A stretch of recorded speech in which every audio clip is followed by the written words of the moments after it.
Are we working? I think we're working. I think we're up. Am I up? I think I am. Okay.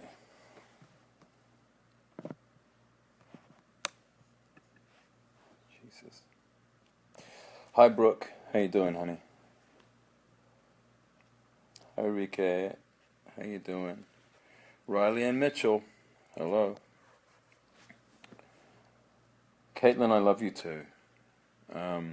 Sorry, I know this position is kind of awkward and you guys are up my nose, but I'm sitting in bed. That's right. You're in bed with me. Don't tell my wife. Here we are. Okay, guys. Well, this is a sort of a last minute thing I decided to do. Thank you for coming and joining me. I guess I just wanted to talk a little bit about Oxfam again before the campaign ends, and describe to you guys kind of what I'm doing. I'm sorry if you see my place and it's a mess. It is a mess. Here's the T-shirt, by the way. I'm just going to try and find a comfortable position to sit in.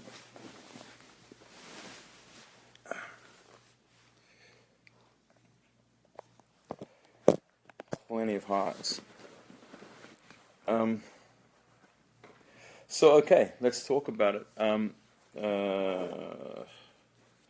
I'll start answering some questions here. David says, firstly, you know what I should do before I do anything else is I should say happy birthday to Nathaniel Bazolich. Happy birthday, Nate, and thank you so much for supporting my campaign. So, what have I been doing, for those of you who don't know?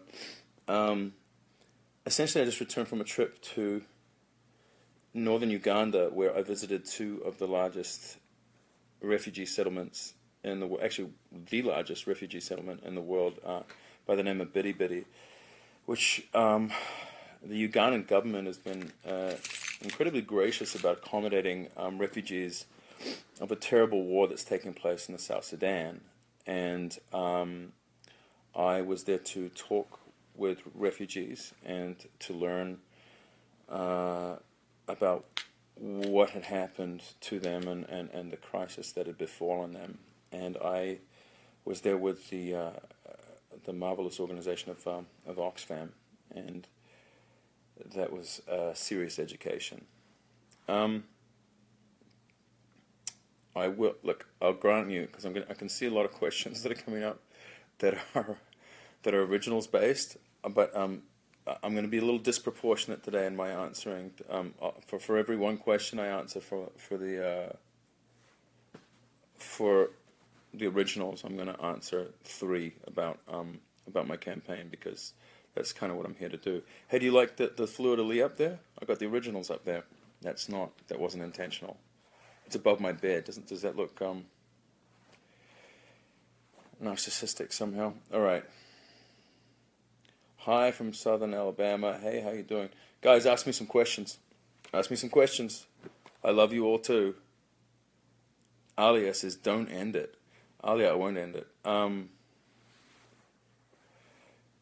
can we do here? I'm just going to scroll through and see if there's any questions.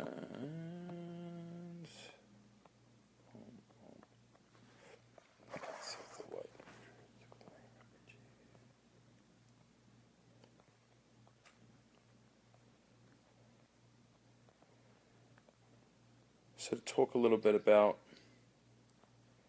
what I saw, what surprised you the most about the refugee settlements. The number of children. There was just a massive community there. You can't believe how incredibly inspiring and resourceful the people are in the refugee settlements. I mean, like, you know, it is mostly women and children. That's what's startling. I'm sure you guys saw that from the images. I mean, 62% of the inhabitants of the refugee settlements are children. And, you know, 83% are women and children. So what's so disturbing about that is kind of like, obviously the scarcity of men. A lot of the men are like remain to fight or have been captured or killed, in the South Sudan. And so when you're there, it has this sort of terrifying feeling of kind of like tremendous beauty and innocence, especially in Bidi Bidi. But what's disturbing is that many of these children, of course, are without fathers, without uncles, without brothers. That so many have been murdered in the conflict. How many have been lost in the conflict? They don't know. The terrifying thing about the war is that they estimate something like 50,000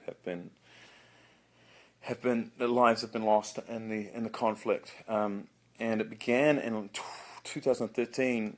The country of South Sudan is actually the youngest country in the world, and there was all this sort of jubilation in 2011 when they became an independent nation, and they found a degree of peace. But unfortunately, that all sort of fell apart, and war broke out again in 2013 between this gentleman called Salva Kiir, who's now sort of dominating the government forces there, and Machar, who was his vice president. But nobody really knows the extent of the murders. Nikia Sinclair says, I know that you can donate, but how can you physically get involved, like traveling to support as you have done? Nikia, that's a great question. I mean, one of the big things that I'd kind of recommend is just like sort of, before you even travel, is just open the channels of your news and your information. I think that, as I said the other day, like we've never had more access to what we need and to sort of our own news, and we've never had a greater opportunity to be more sort of frivolous with the news that we feed ourselves, but we've never had a greater opportunity to also be more constructive. So even if you are, say you love canoeing and you love tennis and you love Justin Bieber, those things are all fine and fucking terrific, but I just would urge you to open the door to just understanding what's happening in northeastern Africa, not just in South Sudan, but also in Somalia and Nigeria, and to understand what, and in Yemen, of course, as well. But like, one of the most disturbing things is this massive exodus of people just leaving these countries, particularly due to conflict. And I think that's one of the most confusing things. A lot of people assume that what's happening in South Sudan is like climatic, and that it's something to do with the drought, because there was tremendous drought on the Horn of Africa last year, and so a lot of people think, well, these are natural conditions, these are conditions we can't fight, but that's actually not the truth. This is one of the most surprising things I found about Uganda, and indeed this is true of the country of South Sudan, is that these countries are so lush and so rich and so green, so fucking green and fertile and beautiful, and they have incredible natural resources. It's really purely a conflict thing that is throwing these people out of their homes. Anyway, Rena Mohammed says, is Bonnie your wife? Paula says, when will the original stop? We're in the last season right now. We're in season 5. Hey, from Germany. Hashtag Gillies Army. What do I think about that? I don't know. I'd rather you hashtag Oxfam, to be perfectly honest, or hashtag South Sudan. That would draw more desirable attention from my perspective to a decent cause. Ravishin Pillay, forgive me if I pronounce your name incorrectly, did the sales for the t-shirt go to help these people? It does indeed, Ravishin. What I'm going to do is, basically all of the proceeds that would otherwise go to, that I would otherwise make from this, every penny is going to go to the organization of Oxfam. That's why I'm trying to sell this t-shirt. You can probably see in the, I've made a little, I made a little link there, which is represent.com/Gillies. Go to represent.com/Gillies. You can get one of these t-shirts. And you know what? someone, I'm going to choose someone out of you guys who are on this Facebook Live with me right now. I'll choose someone out of you guys, and I'll give you this t-shirt, because that's the kind of guy I am. It's going to smell weird. It's going to smell like my aftershave, a little bit of sweat. I'm not going to lie to you. That sounds gross, but if someone wants it, it's the kind of guy I am. Boy, there's so many questions. Man, there's 1,000 of you. God bless. That's awesome.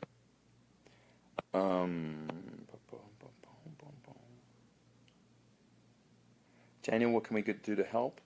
Well, one of the first things I would say would be to go. You can go to Oxfam.org, OxfamAmerica.org.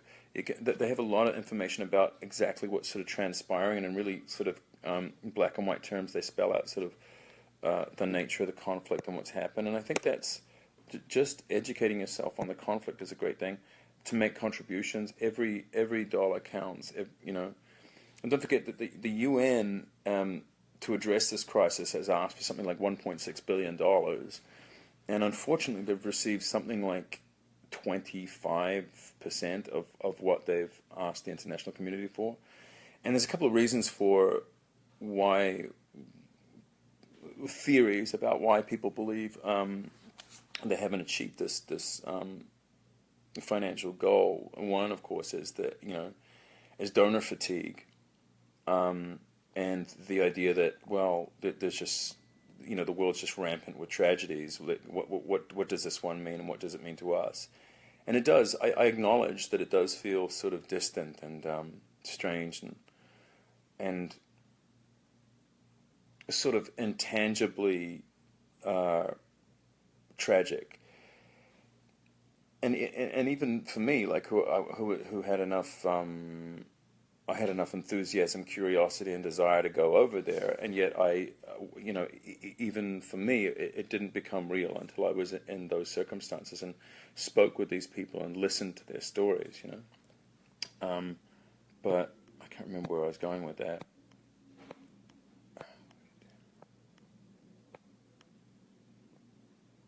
How do I feel about Phoebe? I love her.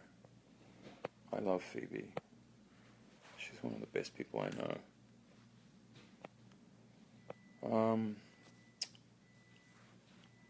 My voice, our fight. Why did you do that? I guess I didn't. There's this condition in this country of like, it's not just in the States. It's in the West. That this idea of impotency or don't be dirty, not in the way that you guys think. This is idea of kind of powerlessness, that your contribution isn't going to mean anything, that your version of like helping with this news is not going to mean much. But the truth is, like, your contribution really does matter. Like a little bit from us in the West goes tremendously far. Do these T-shirts ship worldwide? They do. They ship worldwide. Hi from Belgium. Yeah, I'll ship these. I'll ship these anywhere in the world.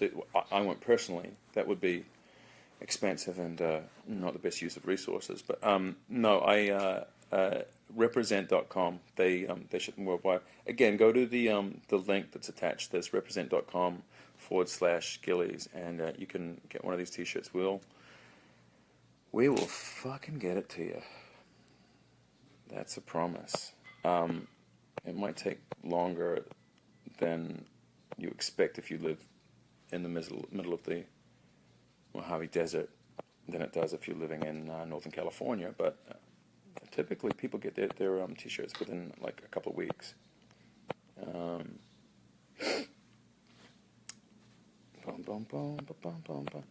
So many questions. When you heard about the South Sudan, what about it made you actually care? That's a really good question. That's from Amy Vu. She says, when you heard about the South Sudan, what made you actually care? I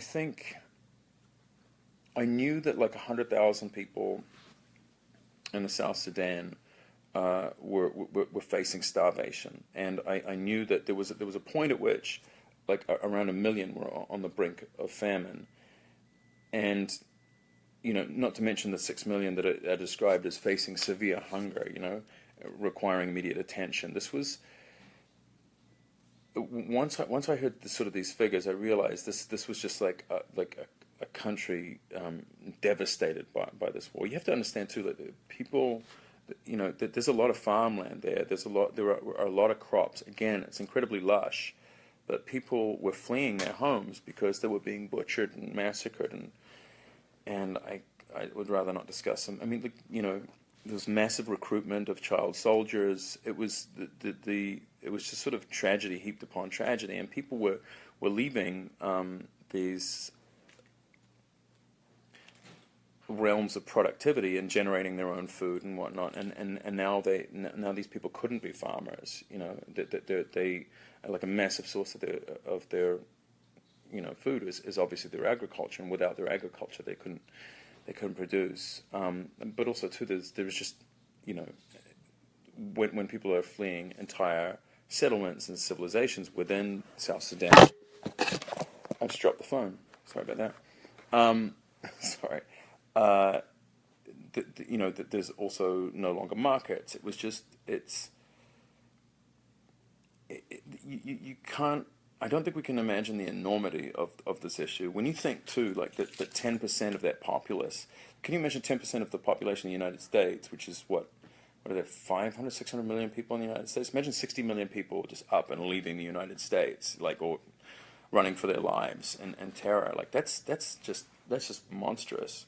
And I think when I knew that there was no safety, particularly if you didn't belong to a particular tribe in South Sudan, then you were in incredible danger. You were either in hiding or you were running for your life. Karis May says, Daniel, are you pleased with how many T-shirts have been sold?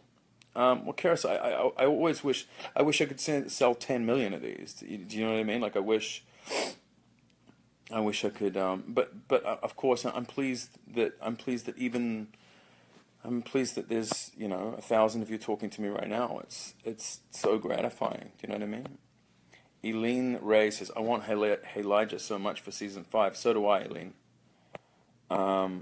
Who knows what's going to happen? I'm just scrolling through your questions. How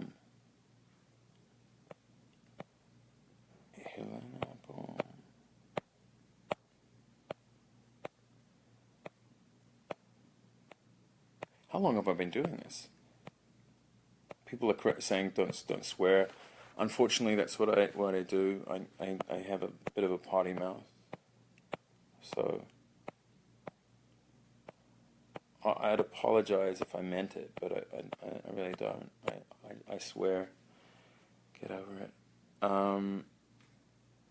I love you, but get over it. I'm going to have a filthy mouth.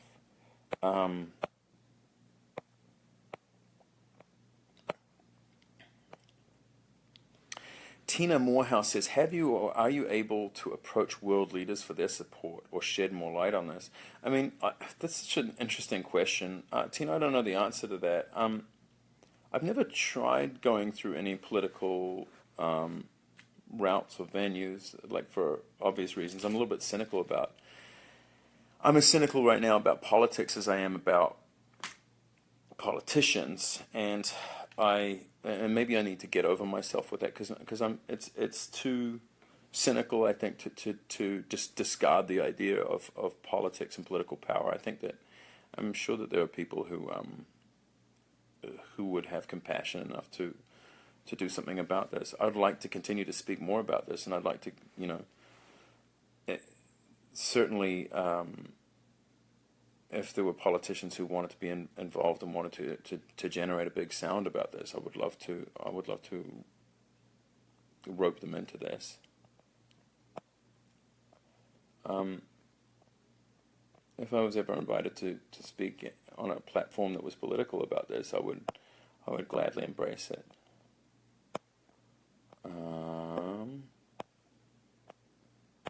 You guys are awesome. You're so fucking awesome. Christina Bellini. I remember you, Christina Bellini. Love from Rome. You're so supportive, Christina. I've seen you on my timeline a lot. You're so wonderful. Thank you for being so supportive. Brittany Peck Quigley says, I love when you swear. Heart eyes. I do too. I'm not reading that. That's dirty. That's take off my shirt, says Helena Petrovic. I will not take off my shirt. I'll tell you what, if we get over 10,000 people on this, I'll take off my shirt. We're not going to get over 10,000 people. Okay. Are you planning to go to Uganda again someday, says Chloe Legrand. You know what? I am, as soon as possible, Chloe. Thank you for asking.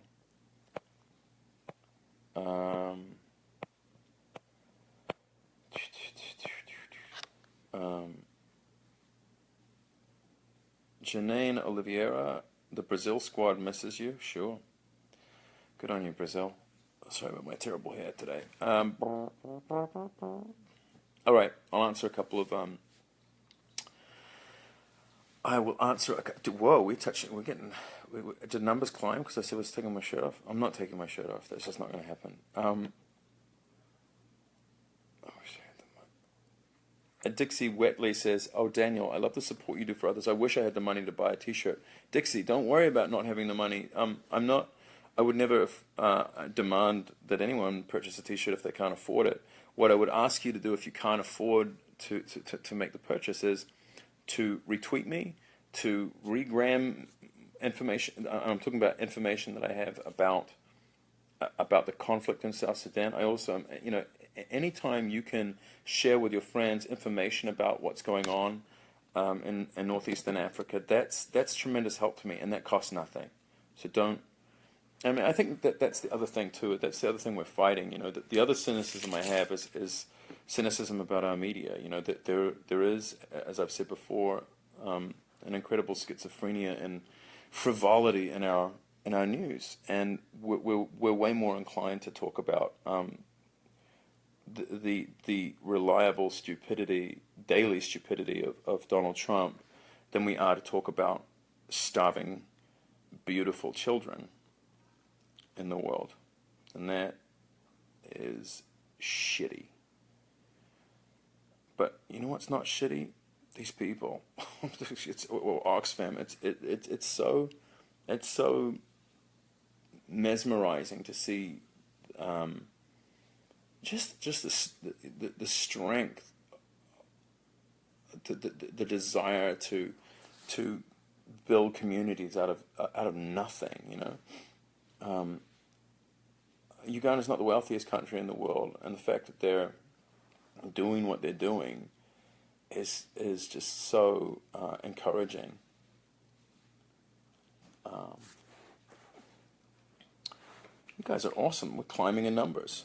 I'm getting more numbers here. Maybe I shouldn't go so quick. I was going to go. Fernando Livio says, I hated you in Bride and Prejudice. Ha ha. Fernando, you're not alone. I hated me in Bride and Prejudice too. Brooke Meyer says, does Elijah get his memories back? You'll have to wait and see, Brooke. Yeah, I mean, I don't think there'd be much of a show if he didn't reclaim at least some of that psychological terrain. We're exploring it right now, but it's a long road back, I'll tell you that. And we're shooting it right now, and it's pretty damn exciting. Where can I get a T-shirt? Guys, go to represent.com/Gillies. You can get one of these T-shirts. All proceeds will be donated to Oxfam. Now, for those of you who don't know what Oxfam do, they're basically this global organization that fights poverty. They've been around for 70 years, I believe. They kick complete ass. I mean, they do anything from helping with sanitation or getting people clean drinking water, providing food. They provide, essentials for living, basically, for people who have been sort of stricken with disaster. They're basically the coolest outfit in the world. I love them. What else can we do? Get this t-shirt, represent.com/Gillies.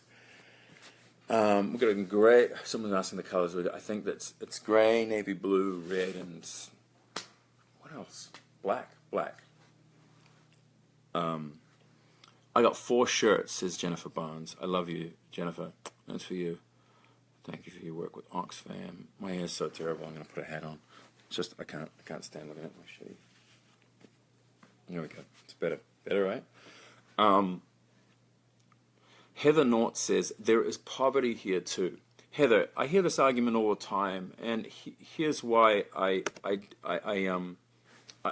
not discrediting any other poverty, I have been to 30 countries in the world. I've seen poverty and I've seen poverty, all right? And the level of poverty that you see in northern Uganda at the refugee settlements, even though as far as refugee settlements go, these people are incredibly well sort of accommodated. I can't compare that to that scale of poverty to what I see in the United States. I'm not trying to diminish anything. I know that there are people that are hungry here in the United States, but you can't. That's a false equivalency. I can't remove one goodness. I'm not gonna be inert. I'm not gonna not act on a terrible tragedy that's happening simply because there's poverty here in the United States. My greatest goal is to raise awareness to the fact that there is a fucking war going on in South Sudan. There is no civil war going on in the United States, and there hasn't been for hundreds of years. This is not just about the poverty. It's about communication and a conversation and a discussion that needs to happen with between millions and millions of people until the powers that be listen. The powers that be being the international community. This isn't. I didn't choose to pursue this lightly. I didn't think, and I think one of the gravest and silliest arguments against doing any good in the world is by naming another tragedy that's almost as large. And Heather, I'm certainly not attacking you. I acknowledge there's poverty here too. There's no war, and you cannot compare what's going on in the United States to what's going on in South Sudan. You just can't. You can't compare 6 million people on the brink of famine, right now as we speak, to what is happening in the United States. That doesn't mean there's not suffering here. There aren't people being butchered in the streets and gang raped. Sorry to take it down to that level, but you have to understand that I'm tired of hearing that argument against me.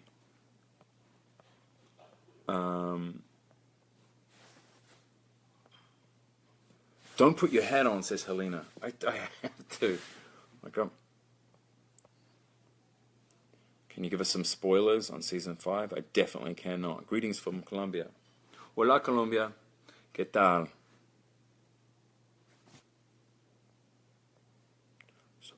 We love you, Danny. I love the originals. I love you, Eva Horn. Will you come back to Milan someday? I've never been to Milan. Oh, you just said come to Milan. Yeah, I would love to come to Milan. Will you come to Egypt, says Mona Elawadi. I would love to come to Egypt. I'll go with Noah. What else can we talk about?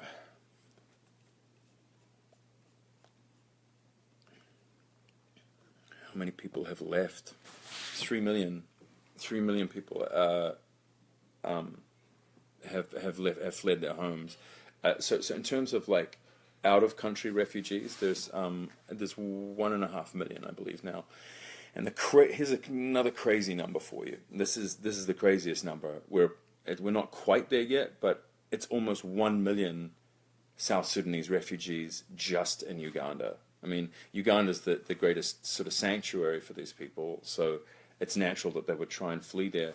You have to also understand that fleeing there is just lethal. Like if you're a family and you're trying to and you're in the southern states of the South Sudan, and you're trying to flee to the south to Uganda, which is your sanctuary, then you run the risk of being murdered if you take the main road. So there's this perilous voyage that many people are taking, which is through the bushes and through the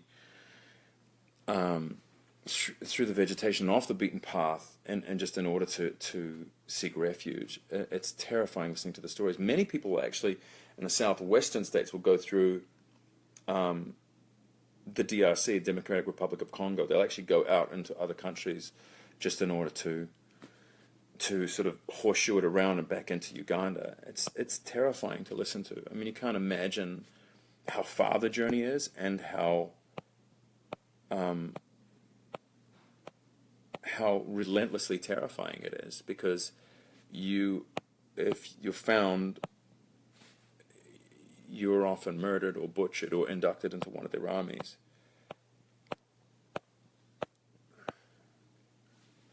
What do you think?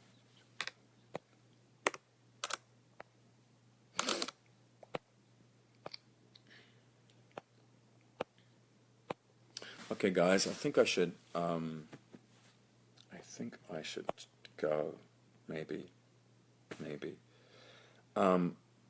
You guys are awesome. Thank you so much for joining me today. All right, there's my hair. There's my fucking terrible hair. You're awesome. I got fucking hair. God bless you. I'm just trying to see if there's a closing question. Guys, I'll close with this. Get one of these. Represent.com / Gillies, Gillies. It's in the link on the Facebook Live. And now I'm crouched over like I'm an octogenarian. I feel like I should have one of those walking frames with like tennis balls on. Okay, I won't do that. Hey, thank you for being here with me today. This was super short notice, and like a lot of you showed up. So, thank you for listening to me. Thank you for being part of this. And let's just not forget this. What we're doing here should be. What we're doing here should be of massive concern to the international community. So the more you can continue talking about it, the more you can raise awareness, the more you individually can contribute to your own discussion boards, your own methods of trampolining this, the news and word of this conflict into the stratosphere. It all helps. It all contributes. So thank you so much, and I hope to continue doing more work with you guys in the future.